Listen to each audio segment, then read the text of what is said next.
Pay scale বাস্তবায়নের দাবিতে আন্দোলন জোরদার করার অঙ্গীকার।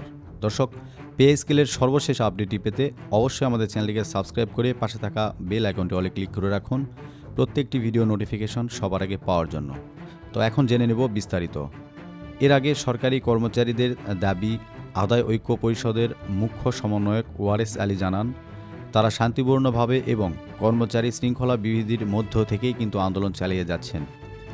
সরকার ৩১ জানুয়ারির মধ্যে নবম জাতীয় পে কমিশনের বেতন গেজেট কিন্তু প্রকাশ করবে বলে আশা করা হয়েছিল, কিন্তু তারপরেও কিন্তু তারা ইতিমধ্যে এই বিষয়টি কিন্তু কোনো নজরে দেননি এবং নবম পে স্কেল বাস্তবায়নের দাবিতে আন্দোলন আরও জোরদার করার ঘোষণা দিয়েছেন সরকারি চাকরিজীবীরা।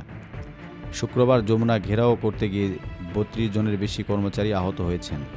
এরপর তারা দাবি আদায় আন্দোলনও আরও জোরদার করার অঙ্গীকার করেন। একই দাবিতে শুক্রবার ৬ ফেব্রুয়ারি সকাল ৯টায় রাজধানীর কেন্দ্রীয় শহীদ মিনারে এর সমাবেশ অনুষ্ঠিত হয়।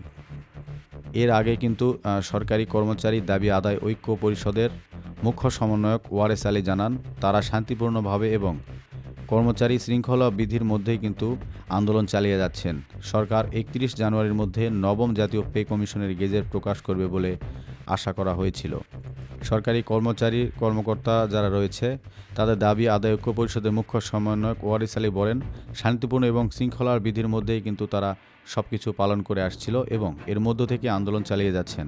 সরকার ৩১ জানুয়ারির মধ্যে নবম জাতীয় বেতন কমিশনের গেজেট প্রকাশ করবে বলে প্রত্যাশা করা হয়েছিল, কিন্তু নির্ধারিত সময়ের মধ্যে গেজেট প্রকাশ না হয় কর্মসূচি আরও জোরদার করা হয়েছে।